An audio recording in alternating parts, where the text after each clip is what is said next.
दोस्तों इस वीडियो में बात करेंगे क्रिस्टल इंटीग्रेटेड के आने वाले आईपीओ पर। फ्रेंड्स ये आईपीओ आपको बाजार में 14 मार्च को हिट होता हुआ नजर आएगा। फ्रेंड्स इस कंपनी के बारे में कंप्लीट जानकारी प्राप्त करेंगे और ये जानने की कोशिश करेंगे कि इस कंपनी का बिजनेस मॉडल क्या है और कंपनी आईपीओ क्यों लेकर आई है और आईपीओ से प्राप्त होने वाले पैसे का वो क्या इस्तेमाल करेगी। पूरी जानकारी प्राप्त करने के बाद ये जानने की कोशिश करेंगे कि इस आईपीओ में आपको अप्लाई करना चाहिए या इसे छोड़ देना चाहिए। ये मेरी अपनी पर्सनल ओपिनियन होगी, ये किसी भी तरह से कोई रिकमेंडेशन आप ना समझिएगा। कोई भी एक्शन लेने के पहले अपने फाइनेंशियल एडवाइजर से जरूर संपर्क करिएगा। चलिए इस वीडियो को शुरू करते हैं। तो फ्रेंड्स आइए कंपनी के बारे में जानकारी प्राप्त कर लेते हैं। क्रिस्टल इंटीग्रेटेड सर्विसेज लिमिटेड ये इनकॉर्पोरेटेड हुई थी ईयर 2000 में।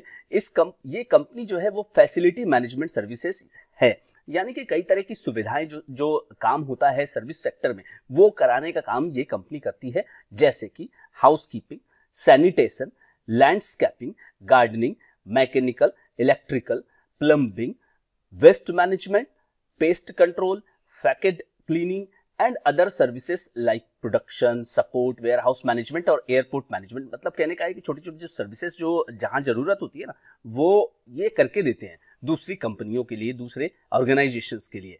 और इसके अलावा कंपनी जो है आपका स्टाफिंग का काम भी करती है। आपको स्टाफ चाहिए अलग अलग सेक्टर के लिए, पेरोल मैनेजमेंट का काम करती है, प्राइवेट सिक्योरिटी प्रोवाइड करने का काम करती है, मैन गार्डिंग का काम यानी कि सुरक्षा का काम, कैटरिंग सर्विसेज का काम भी कंपनी करा करके देती है। कंपनी ने 31 मार्च 2023 तक जो है वो 134 hospital, 224 school, 2 airport, 4 railway station और 10 मेट्रो स्टेशन को सर्विस दिया हुआ है। और कंपनी कैटरिंग सर्विस भी कुछ ट्रेनों में दे रही है। कंपनी 262 कस्टमर को 2021 में, 277 कस्टमर को 2022 में और 326 कस्टमर को 2023 में सर्विस अपनी दे चुकी है।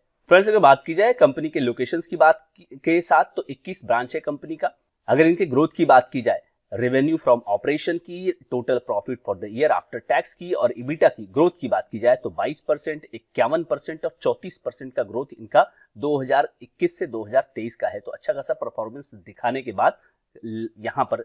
बाद ये आईपीओ में अपने आप को हिट करते हुए नजर आ रहे हैं। 31,821 एम्प्लॉय हैं। फ्रेंड्स आइए इस कंपनी के फाइनेंशियल्स पर नजर डालते हैं। 31 मार्च 2021 को इसके एसेट्स थे 338 करोड़, देन बढ़ के हो जाते हैं 404 करोड़, फिर 343 करोड़ और उसके बाद अभी फिलहाल 30 सितंबर 2023 तक 449 करोड़। इसके डायरेक्टली प्रोपोर्शन में आइए देखते हैं कि क्या स्थिति है। बोरोविंग्स की तो 65 करोड़ 31 लाख, उसके बाद बढ़कर के हो जाता है 72 करोड़ 55 लाख और फिर कंपनी ने इसको घटाया। उसी तरह से आपको यहाँ एसेट्स घटता हुआ नजर आ रहा है तो 47 करोड़ 49 लाख और फिलहाल फिर से कंपनी ने बोरोइंग की तरफ रुख किया और 103 करोड़ 36 लाख, यानी कि ये 65 था और उसके बाद 72 से उसके बाद ये 2 साल के बाद कभी ये बढ़ गया है उससे भी ज्यादा। अब अगर रेवेन्यू की बात की जाए तो 474 करोड़ का रेवेन्यू बढ़कर के 554 करोड़ होता है, फिर 710 और फिलहाल 955। इसको अगर आप डबल करेंगे तो हो जाएगा 910 करोड़। अब यहाँ पर 16 करोड़ का जो प्रॉफिट आफ्टर टैक्स है बढ़कर के 26 करोड़ होता है, फिर 38 करोड़ होता है और उसके बाद ये करीब 41 करोड़ हो जाएगा। यानी कि लगातार आपको जैसा कि अभी मैंने बताया कि ग्रोथ आ रही है रेवेन्यू में, प्रॉफिट आफ्टर टैक्स में, तो सब में है। नेट वर्थ की बात करें तो 183 करोड़ का जो कि बढ़ते हुए आया है और 170 करोड़ रुपए का रिजर्व्स है कंपनी के पास। तो छोटी कंपनी है। आप देख सकते हैं कि इस समय फिलहाल कंपनी के बुक में एसेट्स जो है आप देख सकते हैं कि 450 करोड़ का है। अब friends very very important ROE यानी कि return on equity. Return on equity है कंपनी का 11.71% जो कि कम है। यहाँ पे ROC return on capital employed 16.97%, debt equity ratio 0.58 है जो कि कंसिडरेबली लो है, अच्छा है। रिटर्न ऑन नेटवर्थ जो है वो है 11.21% और प्राइस टू बुक 4.49 और पैट मार्जिन 4.56। इसको अभी हम लोग और डिटेल में देखेंगे। अब फ्रेंड्स कंपनी ने जो कॉम्पिटिटर्स यहाँ पर दिखाए हैं वो है क्वेस्ट कॉर्प। इसका 15 का ईपीएस है और 30 के पीई मल्टीपल पर ये आपको अवेलेबल है। एसआईएस लिमिटेड की बात करें तो 23 का यहाँ पर ईपीएस है और ये अवेलेबल है आपको 18 के पीई मल्टीपल पर। अपडेटर सर्विसेज 6 के ईपीएस पे और 64 का यहाँ पे पीई रेशियो है। बाकी सारे इंडिकेटर्स आप यहाँ देख सकते हैं। तो कुल मिलाकर के यहाँ पर क्वेस्ट के आसपास कंपनी ने अभी मैं आपको ईपीएस और पीई अपडेट करूंगा तो आपको लगेगा कि क्वेस्ट के आसपास कंपनी ने यहाँ पर अपना वैल्यूएशन रखा है। कंपनी आईपीओ से मिलने वाले पैसे का क्या करेगी? Repayment, prepayment. इन फुल और पार्ट ऑफ सर्टेन बोरिंग, जो कंपनी का जो बोरिंग है जो कि आप देख सकते हैं कि 100 करोड़ के ऊपर है, तो कंपनी उसको यहाँ पेमेंट करेगी। तो इसका मतलब साफ है कि कंपनी का जो पैट मार्जिन है, EBITDA है, वो बाद में इंप्रूव होगा जब आपको कम इंटरेस्ट देना पड़ेगा। In future funding of working capital requirement करेगी कंपनी, और फंडिंग ऑफ कैपिटल एक्सपेंडिचर कुछ मशीनों को खरीदने के लिए और जनरल कॉर्पोरेट पर्पस के लिए इसका प्रयोग होगा। कुछ फाइनेंशियल्स पर नजर डालते हैं फ्रेंड्स फिर से। एवरेज EPS लास्ट 3 साल का 14.50 रुपए है। Return on net worth last 3 years का है फ्रेंड्स 19.17%। अब अगर पैट मार्जिन की बात की जाए तो 2020-21 में 3.57%, 21-22 में 4.75%, 22-23 में 5.43 और 23-24 के फर्स्ट हाफ में ये हो जाता है 4.56। तो और अराउंड जो है 3.5% से लेके 5.4 के रेंज में इनका प्रॉफिट आफ्टर टैक्स मार्जिन है, जो कि क्वाइट कम है, और लेकिन उसको बरकरार करने में यह है कि सफल है कंपनी। प्राइस टू बुक की बात की जाए, IPO के पहले 4.49 और NAV इसकी थी 30 सितंबर 2023 को 159, और IPO के बाद के कैलकुलेशन के आधार पे अगर आप देखें तो 2.95 और NAV होगी 242। तो वैल्यूएशन आपको प्राइस टू बुक के आधार पे आप यहाँ देख सकते हैं अराउंड 3 है। PE की बात करें, 24 के अर्निंग्स को 6 महीने वाली है, उसको एनुअलाइज करने के आधार पे 24 है, और FY23 के आधार पे अगर आप देखेंगे तो 21.45 है। तो कंपनी ने अपना वैल्यूएशन 20 प्लस रखा है, तो रीजनेबल है, फेयरली रीजनेबल है यहाँ पर वैल्यूएशन, इसमें आकर्षक कुछ भी नहीं दिखाई दे रहा। फ्रेंड्स, IPO से जुड़ी जानकारी प्राप्त करिए कुछ और डिटेल में। फेस वैल्यू इस इनके जो शेयर की होगी वो 10 रुपए होगी, और प्राइस बैंड 680 से 715 रुपए का 20 शेयरों का लॉट होगा, और ये जो इशू है, टोटल इशू है वो 300 करोड़ का है, और उसमें से फ्रेश इशू 175 करोड़ का है, जो कि पैसा कंपनी के पास जाएगा।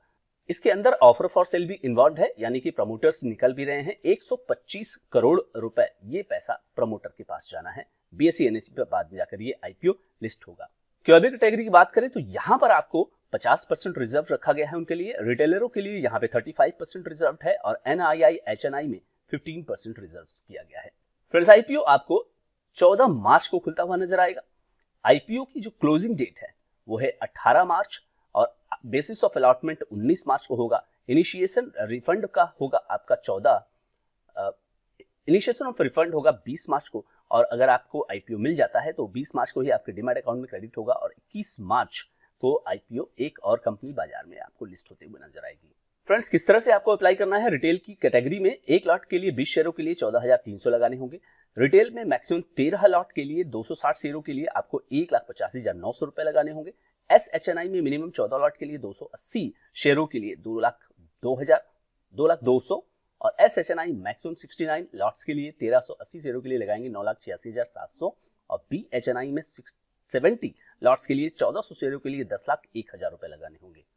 फ्रेंड्स, अगर GMP की बात की जाए तो 13 मार्च का जो GMP है 715 रुपए का हाई प्राइस बैंड के आधार पे 35 रुपए यहाँ पर GMP चल रहा है, जिसका ट्रेंड जो है वो नेगेटिव है, और करीब करीब यहाँ पे 4 से 5% का यहाँ पे GMP यहाँ पे शो हो रहा है।